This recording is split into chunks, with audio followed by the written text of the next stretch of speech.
ரஹ்மத்துல்லாஹி வபரகாத்துஹு. அன்பின் அருமை சகோதரர்களே, உலஹியா கொடுப்பதற்கு நியத்து வைத்தவர்கள் அல்லது யாருக்காக உலஹியா கொடுக்க இருக்கிறோமோ அவர்கள் இந்த ஹஜ்ஜி மாதம் தொடங்கியதிலிருந்து முடி வெட்டுவது, நகம் களைவது, இன்னும் உடம்பில் உள்ள ரோமங்களை எடுப்பது தடுக்கப்பட்ட ஒரு விடயமா அப்படின்ற ஒரு கேள்வியை கேட்டிருக்கிறாங்க.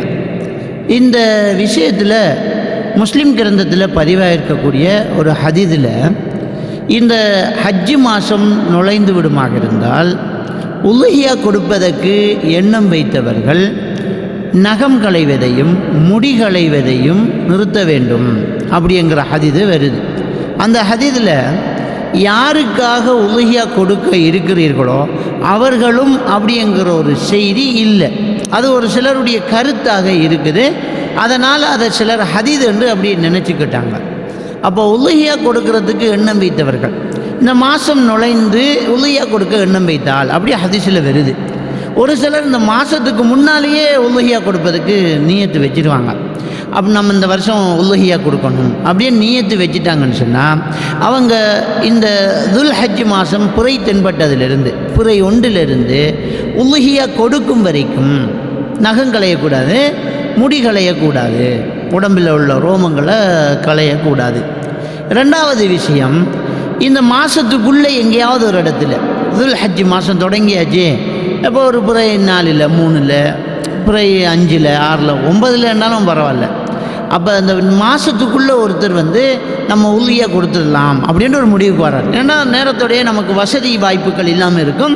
இப்போ நம்ம கையில் ஏதோ இருக்குது, நம்ம கொடுத்துடலாம் அப்படின்ற அவர் நினைக்கலாம் இல்லையா?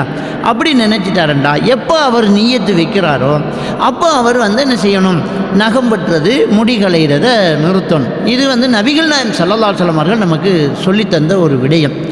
இதில் இன்னொரு விஷயம் என்னன்னு சொன்னால், ஏற்கனவே தாடியை வெட்டக்கூடாது. ஒரு ஆள் எப்போ நியத்து வச்சாலும் சரி வைக்காட்டியும் சரி தாடியை எடுக்கவே கூடாது. அது பொதுவான ஒரு சட்டம். அதுக்குள்ளே இது எப்போவுமே ஹராமானது. தாடியை எடுக்கிறது, மீசையை கத்தரிக்கிறது, இன்னும் உடம்பில் உள்ள வளமையாக நம்ம அகற்றக்கூடிய இந்த ரோமங்கள் அதை எடுக்கிறது, நகம் வெட்டுறது, இதுதான் சட்டமே. இதில் அடுத்த கேள்வி என்ன சொல்கிறாங்கன்னு சொன்னால், அந்த குடும்பத்தில் இருக்கிற எல்லாருமே இப்படி இருக்கணுமா, அல்லது ஒருத்தருக்காக நான் உலஹியா கொடுக்க போகிறேன், இன்னொருத்தருக்காக என் அம்மா பேரில் நான் உலஹியா கொடுக்க போகிறேன், பாப்பா பேரில் உலஹியா கொடுக்க போகிறேன் அப்படின்னு நினச்சா வாப்பா முடி எடுக்காமல் இருக்கணுமா அப்படின்னு கேட்டால் அப்படி ஹதீஸில் வரலை. உலஹியா கொடுக்க எண்ணம் வைத்தவர் என்ன செய்வார், நியத்து வச்சவருக்கு தான் இந்த சட்டமாக இருக்கும். அவர் ஒரு குடும்பத்தில் உள்ளவங்களுக்கு சார்பாக அவர் கொடுப்பார். அவர் முடிய களையாமல் இருப்பாரே தவிர குடும்பத்தில் இருக்கிற எல்லாருமே அந்த சட்டத்தை செய்ய வேண்டியதாக எங்கேயுமே ஹதீஸில் இல்லைங்கிறத நாங்கள் என்ன செய்யணும், பார்க்கணும். அடுத்தது, குடும்பத்தில் ஒருத்தர் நியத்து வச்சாலே போதுமானது.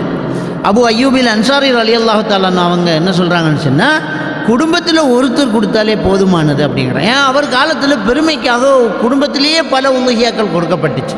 இப்போ உலஹியாக்களே கொடுக்கறது குறைவு.